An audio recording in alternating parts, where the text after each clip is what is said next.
दो जुड़वा देवरानी वाले ससुराल में रसोई। मूंग दाल का हलवा अंजलि को कितना पसंद है, काम करती हूँ उसके लिए भी ले जाती हूँ। एक कटोरी में आंचल अपना बनाया हुआ मूंग दाल का हलवा डालती है और सीधा अंजलि के घर ले जाती है। आंचल, तुम मेरे लिए मूंग दाल का हलवा बनाकर लेकर आई हो, ये तो मुझे बहुत पसंद है। देखते देखते अंजलि वो सारा मूंग दाल का हलवा खा जाती है कि तभी बाहर से उसकी जुड़वा बहन आती है और ये सब देखकर, अरे ये क्या आंचल, तुम्हें पता है मुझे मूंग दाल का हलवा कितना पसंद है और तुमने सारा हलवा सुनैना को खिला दिया। इसने कहा कि ये अंजलि है। हे भगवान, तुम दोनों को पहचानना तो सच में बहुत मुश्किल है। जुड़वा होने का असली फायदा तो मैंने उठा रखा है। वैसे इसमें 1 चम्मच हलवा बचा है, अगर तुझे खाना है तो तू खा सकती है, वरना मैं खा लूंगी। कोई बात नहीं अंजलि, अभी और हलवा रखा है, मैं तुम्हारे लिए एक्स्ट्रा ले आती हूँ। सुनैना और अंजलि की जुड़वा होने की वजह से आंचल को हमेशा उन्हें पहचानने में गलतफहमी हो जाया करती थी। इसी तरह समय गुजरता है और आज संगीता को उसके दोनों बेटे के लिए 2 जुड़वा बहनों का रिश्ता आता है। ये देख आंचल बहू, मुझे तो ये दोनों लड़कियां खूब पसंद आई हैं अपने राजीव और तारुण के लिए। माँ जी, दोनों सुंदर तो हैं, लेकिन दोनों जुड़वा बहन हैं, हम कैसे पहचानेंगे? आप पड़ोस वाली जुड़वा बहन सुनैना को ही देख लो, उनके घर वाले भी कंफ्यूज हो जाते हैं उन दोनों में। वो घर की बेटियां हैं इसीलिए थोड़ी मस्तीखोर हैं, लेकिन ये तो बहू होंगी, ये तो जिम्मेदार होंगी। उन पर और एक घर की 2 बहनें आएंगी तो लड़ेंगी भी नहीं। जिस तरह तूने सुख शांति से परिवार संभाला, ठीक उसी तरह से वो भी संभाल लेंगी। संगीता मैरिज ब्रोकर के थ्रू उन दोनों जुड़वा बहनें नम्रता और सिमरन के घर रिश्ता भेज देती हैं। वहीं दूसरी तरफ दोनों जुड़वा बहनों के घर में, ये क्या कर रही हो तुम? बार बार बॉल दीवार पर मत मारो, नीचे टीवी रखा हुआ है, अगर बॉल लग गया ना तो टीवी टूट जाएगा। मैं इतनी देर से खेल रही हूँ, अभी तक तो टीवी नहीं टूटा। सिमरन इतना बोल ही रही होती है कि तभी टीवी पर बॉल लग जाती है और टीवी टूट जाता है। और तभी वहां उनका छोटा भाई रोहन आता है और ये सब देखकर, दीदी ये क्या किया आपने टीवी तोड़ दिया। मैं अभी जाकर मम्मी को बताता हूँ। जल्दी से रोहन अपनी माँ शीतल के पास जाता है और सारी बातें सुनकर शीतल गुस्से से तिल मिलाते हुए हॉल में आती है और टूटा टीवी देखकर, अरे कमबख्तो, ये क्या कर दिया? किसने तोड़ा ये टीवी? मैंने सिमरन को समझाया था कि बॉल से बार बार दीवार पर ना मारे, ना खेले, लेकिन उसने सुनी नहीं मेरी। झूठ कह रही है, ये टीवी मैंने नहीं बल्कि नम्रता ने तोड़ा है। रोहन ने खुद देखा था इसे टीवी तोड़ते हुए। देखा तो सही था, लेकिन नम्रता दीदी थी या सिमरन दीदी थी ये नहीं पता लगा मुझे। तो मेरी नाक के नीचे छोटा सा तिल भी तो है, नहीं है? मैं नम्रता हूँ और ये सिमरन है। तो अब तुम क्या चाहती हो, मैं तुम्हारी नाक उठाकर देखूं उस तिल को? बढ़ती उम्र के साथ वो तिल गायब हो जाएगा। सच में इन दोनों जुड़वा बेटियों ने नाक में दम करके रख दिया। अरे अगले हफ्ते तुम दोनों को देखने के लिए लड़के वाले आ रहे हैं। उन्हें पता चल गया कि तुम दोनों ऐसी हो तो इस जन्म में तो तुम्हारा घर बस गया। बचपन से ये दोनों बहनें अक्सर अपनी गलतियों का इल्जाम एक दूसरे पर डाल दिया करती थी, जिससे अक्सर इन दोनों के बीच में लड़ाइयां होती रहती थी। ऐसे कुछ दिन गुजरते हैं और आज इन दोनों बहनों को देखने के लिए संगीता अपने परिवार के साथ आने वाली होती है। आज के दिन भी तुम दोनों ने बिल्कुल एक से कपड़े पहनने थे। खैर छोड़ो, उन लोगों के सामने कोई हरकत मत कर देना, वरना रिश्ता होने से पहले ही टूट जाएगा। अब शीतल दोनों बेटियों को रसोई में ले जाती है तो वहीं थोड़ी देर में संगीता अपने परिवार वालों के साथ आती है। जाओ, ये चाय की ट्रे और नमकीन वगैरह बाहर लेकर चले जाओ और अच्छे से चलना, कमर मटकाना शुरू मत कर देना उधर। माँ, सबसे पहले मैं जाऊंगी क्योंकि मैं बड़ी हूँ, ये मेरे पीछे पीछे आएगी। अरे 2 मिनट का भी बड़ा कोई बड़ा होता है क्या? सबसे पहले तो मैं ही जाऊंगी। तुम दोनों को इसमें भी लड़ना शुरू हो गया। दोनों एक साथ नहीं जा सकती क्या? दोनों बहनें एक दूसरे से मुंह बनाकर अब जैसे ही साथ में चाय नमकीन लेकर बाहर आती हैं तो संगीता का पूरा परिवार उन्हें देखकर हैरान हो जाता है। बहन जी, हमें पता है कि अपनी दोनों बेटियां जुड़वा हैं, लेकिन ये तो बिल्कुल हूबहू एक जैसी दिखती हैं, कपड़े भी एक जैसे। अब क्या ही करें, ये तो बस भगवान की कृपा है। कभी कभी तो हमें नहीं पता चलता कि सिमरन कौन है, नम्रता कौन है। तुम दोनों को देखकर तो मुझे हमारे मोहल्ले की वो जुड़वा बहनें याद आ गई, वो भी बिल्कुल तुम दोनों की तरह ही हैं। और अब दोनों परिवार बैठकर आपस में बात करते हैं और अब सभी को रिश्ता मंजूर होता है। इसी तरह दिन गुजरते हैं और दोनों जुड़वा बहनों की शादी राजीव और तरुण से हो जाती है और अब आंचल की दोनों जुड़वा देवरानियां ससुराल आ जाती हैं। अरे मोरी मैया, ये दोनों तो बिल्कुल एक जैसी हैं। हमारे मोहल्ले में तो एक ही जुड़वा बहनें थी, अब 2 जुड़वा बहनों का जोड़ा आ गया। मोहल्ले वाले भी उन्हें देखकर काफी हैरान होते हैं। इसी तरह वक्त गुजरता है और आज इन दोनों जुड़वा बहनों की उनके ससुराल में पहली रसोई की रस्म होती है। पता है, मैं कब से इस दिन का इंतजार कर रही थी कि जब मेरी देवरानियां रसोई में खाना बनाए। वैसे तुम दोनों को खाना बनाना तो आता है ना? हाँ, ये तो अच्छा है, लेकिन जरूरत हो तो मुझे आवाज दे देना, मैं तब तक मुन्नी को दूध पिला देती हूँ। और हाँ, आज तुम्हारी पहली रसोई का खाना खाने के लिए कुछ मेहमान भी आ रहे हैं, तो कोशिश करना कि सारा खाना अच्छा बने। अपनी दोनों देवरानियों को रसोई के बारे में सब समझाकर आंचल अब बाहर आ जाती है तो वहीं दोनों जुड़वा बहनें एक दूसरे को देखकर, एक काम कर, तू सब्जी काट ले और आटा गूंथ ले, तब तक खीर के लिए दूध उबाल लेती हूँ मैं। अच्छा जी, मतलब मैं सब्जी काटूं और आटा भी गूंथूं और तू बस खड़े खड़े दूध देखती रहे। चुपचाप से तू सब्जी काट, आटा मैं गूंथ लेती हूँ। ये अब हमारा मायका नहीं है, ससुराल है, कम से कम यहाँ पर तो मेरी बात मान ले। ये तो ससुराल है, अगर मैं तेरे साथ नर्क में भी पहुंच गई ना तो वहाँ पर भी घंटा तेरी कुछ सुनूंगी। एक दूसरे से काफी देर बहस करने के बाद अब दोनों जुड़वा बहनें काम करने लगती हैं। एक तरफ नम्रता दूध गर्म कर रही होती है तो दूसरी तरफ सिमरन सब्जी काट कर तड़का लगा देती है। तभी नम्रता देखती है कि पतीले में उबल रहा दूध अचानक से फट गया है। हे भगवान, ये दूध कैसे फट गया? पूरे 2 किलो दूध था, अब क्या करूं मैं? नम्रता इतना बोल ही रही होती है कि तभी उसकी नजर सिमरन की तरफ जाती है। सिमरन ने प्लेट में नींबू काट रखे हैं। ये देखकर नम्रता गुस्से से, अरे पागल औरत, ये क्या किया तूने? मुझे परेशान करने के चक्कर में दूध में नींबू डाल दिया। अरे इस दूध की खीर बननी थी, अब इस फटे दूध का क्या पनीर बनाऊं? सही कहती है माँ, तुझ में तो दिमाग नाम की चीज ही नहीं है। अरे ये नींबू मैंने सब्जी के लिए काटा था, ना कि दूध फाड़ने के लिए। दोनों बहनों में फिर से बहस हो जाती है। तभी बाहर मेहमान भी आने शुरू हो जाते हैं, जिसे देखकर जब आंचल रसोई में आती है तो देखती है कि उसकी दोनों जुड़वा देवरानियां लड़ रही हैं। तो वहीं दूसरी तरफ दूध फट चुका था तो गैस पर की सब्जी भी जल जाती है, जिसे देखकर आंचल, हे भगवान, ये सब क्या है? इधर सब्जी जल गई, दूध फट गया और तुम दोनों लड़ रही हो। बाहर मेहमान आने शुरू हो गए हैं। ये सब इसकी वजह से हुआ है। ये तो चाहती ही नहीं है कि मेरी पहली रसोई की रस्म अच्छे से हो। जैसे मेरी तो पहली रसोई की रस्म है ही नहीं, एक तू ही है शादी करके आई है घर में। बस करो, तुम दोनों सगी बहनी हो ना, कैसे लड़ रही हो? अपने दोनों देवरानियों को डांट कर चुप करवाती है और अब खुद ही खाना बनाने लगती है, जल्दी से सारा खाना बनाकर। अब बस इस सब्जी में थोड़ा सा ऊपर से नमक डाल दो, इससे तुम्हारा हाथ लग जाएगा। अगर मेहमान नहीं आए होते ना तो फिर मैं तुम्हें बताती। अब दोनों जुड़वा बहन सब्जी में नमक डालकर सभी खाने के बर्तनों को हाथ लगा देती हैं। थोड़ी देर बाद जब सभी लोग खाना खाते हैं तो, कुछ भी बोलो संगीता बहन, तुम्हारी ये दोनों जुड़वा बहुएं तो खाना बढ़िया बनाती हैं। बिल्कुल बड़ी बहू के हाथ जैसा स्वाद आ रहा है इसमें। तो आएगा ही ना, क्योंकि मैंने जो बनाया है। खाने के बाद सभी दोनों बहनों को उनकी पहली रसोई का नेक देते हैं। इसी तरह कुछ दिन गुजर जाते हैं। सिमरन हॉल में बैठी होती है, तभी संगीता सिमरन के पास आती है। सिमरन बहू, मैं मोटर चलाकर सोने के लिए जा रही हूँ, 1 घंटे बाद बंद कर देना। आंचल बहू भी किसी काम से बाहर गई है तो भूलना मत। इतना कहकर संगीता अब जाकर सो जाती है। और अब तकरीबन 3 घंटे बाद संगीता के फोन पर पड़ोसन आरती का कॉल आता है। और जब संगीता फोन उठाती है तो, संगीता कहाँ है? कितनी देर से तेरी मोटर चल रही है? तेरी पूरी छत पानी से भर गई है। बाढ़ लाने का इरादा है क्या मोहल्ले में? क्या इसका मतलब 3 घंटे से मोटर चल रही है? संगीता जल्दी से मोटर का बटन बंद करती है और जब वो छत पर आती है तो देखती है कि पूरी छत पानी से भरी है। ये देखकर संगीता को काफी गुस्सा आता है और अब वो नम्रता को सिमरन समझकर उसे जाकर डांटने लगती है।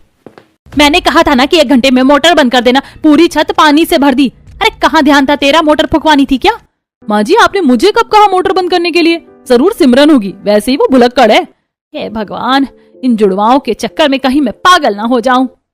ऐसी समय गुजरता है और एक दिन, आज तो मेरी बीवी क्या कमाल लग रही है, मन कर रहा है कस कर एक हक कर लूं। बाहर से आया तरुण कपड़े तय बना रही सिमरन को हक कर लेता है। ये देखकर सिमरन तरुण को एक जोरदार धक्का देती है, जिससे वो सीधा नीचे गिरता है। अरे सिमरन, क्या हुआ? इतनी तेज धक्का क्यों मारा? हे भगवान, आप ठीक तो है? नम्रता, ये क्या किया तुमने? अपने पति को समझा लो, पीछे से हक कर रहे थे मुझे। धक्का नहीं मारती तो और क्या करती? अच्छा तो तुम नम्रता हो? अरे मुझे लगा सिमरन हो। एक तो तुम दोनों बहनें कपड़े भी तो एक जैसे पहनती हो, अब इसमें मेरी क्या गलती है? बेचारा तरुण लड़खड़ाते हुए उठता है और बाहर चला जाता है। नम्रता और सिमरन के जुड़वापन की वजह से उनके ससुराल वाले भी परेशान होने लगे थे। ऐसे ही एक दिन, निखिल को फाफड़ा कितना पसंद है। आज जब वो स्कूल से आकर देखेगा कि फाफड़ा बनाए तो कितना खुश हो जाएगा। अरे वाह भाभी, आप फाफड़ा बना रही है। पता है, मुझे फाफड़ा बहुत पसंद है। अपने कॉलेज टाइम पर मैंने काफी बनाया है फाफड़ा। मैं भी आपकी मदद करूं और साथ में जलेबी भी बना लेते हैं। यह सही रहेगा। चलो तो फिर जलेबी की तैयारी करो, मैं फाफड़ा बना लेती हूँ। वो मिलकर फाफड़ा और जलेबी बना लेते हैं। जब पूरा परिवार साथ में बैठकर गर्मा गर्म जलेबी और फाफड़ा खाता है तो, अरे तुम तो हमेशा फाफड़ा ही बनाती थी, लेकिन आज तो जलेबी बन गई। मजा आ गया खाकर। कभी कभी इस तरह की अलग अलग चीज भी खाने में ट्राई करनी चाहिए। अपनी देवरानी की मदद से मैंने इतना बना लिया। आंचल के बगल में खड़ी उसकी देवरानी नम्रता नहीं बल्कि सिमरन थी। तो वहीं जब नम्रता अपने कमरे से बाहर निकल कर आती है और सभी को सिमरन की तारीफ करता देखती है तो उसे काफी गुस्सा आता है। और जब थोड़ी देर बाद जब आंचल रसोई साफ कर रही होती है तभी नम्रता गुस्से में कहती है, जलेबी बनाने में मैंने आपकी मदद करवाई और तारीफ वो सिमरन की हो गई। मुझे नहीं पता था कि वो तुम हो। मुझे लगा कि सिमरन ने मेरी मदद करी। तुम दोनों बिल्कुल एक जैसी हो। कब कौन आता है क्या कर जाता है पता ही नहीं चलता। अब क्या फायदा, उसे तो जाकर मैं बताती हूँ। सिमरन नम्रता के पास जाती है और उस पर चिल्लाने लगती है। अक्सर छोटी छोटी चीजों को लेकर इन दोनों जुड़वा देवरानियों में बहस होता देखकर आंचल काफी परेशान हो जाया करती थी। ऐसे कुछ दिन बाद राजीव नम्रता के लिए गिफ्ट लेकर आया होता है। आज हम सब मूवी देखने के लिए जा रहे हैं, तो मैंने सोचा कि तुम्हारे लिए एक नई साड़ी ले आऊं, इसे ही पहन कर चलना। अरे मैं तो सिमरन हूँ, क्या फर्क पड़ता है ये साड़ी नम्रता पहने या सिमरन? सिमरन राजीव को कुछ नहीं कहती और साड़ी लेकर चली जाती है। तो वहीं नम्रता सिंपल साड़ी में तैयार होकर बाहर आती है। मैंने तुम्हें इतनी अच्छी साड़ी गिफ्ट की है और तुम ये सिंपल साड़ी पहनकर आ गई। तुमने कब मुझे साड़ी गिफ्ट करी? थोड़ी देर पहले लेकर आया था और तुमने खुश होकर ली भी थी। राजीव की बात सुनकर नम्रता सब समझ जाती है और सिमरन के कमरे में जाती है तो देखती है कि सिमरन नई साड़ी पहनकर अच्छे से तैयार हो रही है। साड़ी मेरे पति मेरे लिए लेकर आए थे, तूने कैसे पहनी? तू बता नहीं सकती थी कि तू सिमरन है, नम्रता नहीं? याद है जब बर्थडे के दिन मुझे वो पिंक वाली फ्रॉक पसंद आई थी, लेकिन तूने लड़कर उसे मुझसे कैसे छीन ली थी? अरे भाई क्या हुआ, क्यों लड़ रहे हो दोनों? जब देखो बहस करनी होती है तुम दोनों को तो। अरे बस भी करो, मूवी के लिए लेट हो रहे हैं। जैसे तैसे आंचल अपनी दोनों देवरानियों को चुप करवाती है, लेकिन वो जानती थी कि उसकी दोनों देवरानियों का रोज का ही है। ऐसे ही एक दिन जब दोनों बहनें पास के मार्केट में गई होती हैं तो कितना सुंदर लग रहा है, सिर्फ 50 रुपए का है, ले लेती हूँ। नम्रता जब पैसे देने के लिए अपना बैग खोलती है तो देखती है कि उसमें 500 का नोट है और दुकान वाली के पास खुला नहीं है। ये देखकर नम्रता दूसरी दुकान पर खुले पैसे लेने के लिए जाती है तो वहीं सिमरन बाकी का सामान खरीद कर उसी दुकान पर आती है। ये वाला कड़ा कितना अच्छा लग रहा है भैया, कितने का है ये? अरे मैडम अभी तो आप लेकर गई, ये बोल करके पैसे खुले करवा कर ला रही हूँ। मैं कब गई, मैं तो अभी आई हूँ। अरे ओ चोरनी, अभी तो मेरा कड़ा लेकर गई थी और ये वापस आ गई, चलो पैसे निकाल। भाई साहब मैं लेकर गई थी, ये तो मेरी जुड़वा बहन है, ये लीजिए आपके पैसे। तेरी वजह से इस दुकान वाले ने मुझे चोर नहीं बोला, बता नहीं सकती थी मुझे। दोनों ही बहन मार्केट में लड़ना शुरू हो जाती हैं, जिसे उनकी एक पड़ोसन प्रेरणा देख लेती है और घर आकर सारी बात आंचल को बताती है, जिसे सुनकर इन दोनों की वजह से परेशान हो गई हूँ। घर तो घर, अब बाहर के लोग से सुनना पड़ रहा है मुझे। जब ये सारी बात सिमरन और नम्रता को पता चलती है तो नम्रता को प्रेरणा पर काफी गुस्सा आता है और वो अगले दिन सारा कूड़ा प्रेरणा के घर के आगे डाल देती है, जिसे प्रेरणा अपना बालकनी में खड़ी देख लेती है और अब वो गुस्से में तिलमिलाती हुई आंचल से लड़ने के लिए आती है।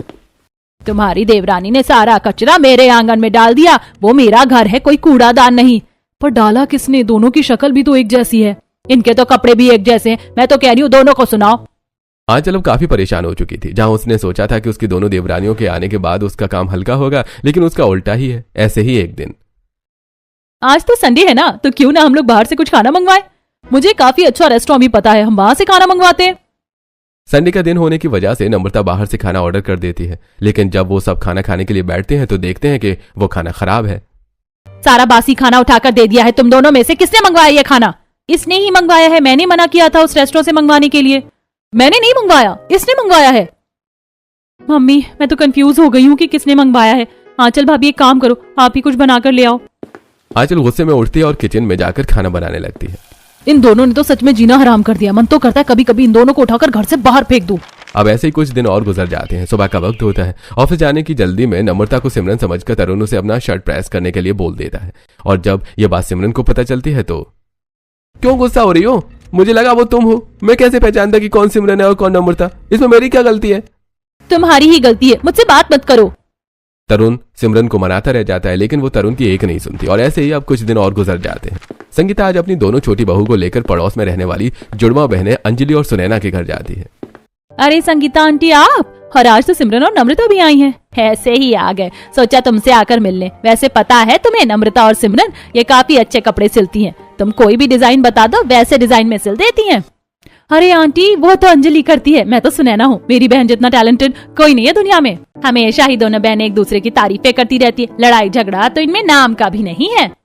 सुनैना और अंजलि की इतनी तारीफ सुनकर नम्रता और सिमरन भी थोड़ी हैरान होती हैं। ऐसी हफ्ता भर गुजरता है और आज दोनों देवरानियां अपनी जेठानी के साथ पास के मार्केट में आई होती हैं। तभी वो देखती हैं कि सुनैना और अंजलि की एक ठेले वाले से लड़ाई हो रही है। अरे मुझे क्या पता कि आप दोनों जुड़वा बहनें हो, हैं? मुझे लगा कि ये सामान लेकर चली गई, इसलिए पीछा करते करते आ गया और मैंने गलती से इन्हें पकड़ लिया। खुले करवाने के लिए गई थी, लेकिन तुम्हारी हिम्मत कैसे हुई मेरी बहन को चोर कहने की? चोर तू होगा, तेरा पूरा खानदान होगा। देख रही हो तुम, सिमरन और नम्रता, इन दोनों के बीच में कितना प्यार है। और एक तुम दोनों हो जो उस दिन मार्केट में ही एक दूसरे पर इल्जाम लगाकर लड़ने लगी। अरे बहनों के बीच में लड़ाई होती है, लेकिन वहां नहीं जहां एक दूसरे की जरूरत हो। आंचल की ऐसी बातें सुनकर नम्रता और सिमरन थोड़ी सोच में पड़ जाती हैं।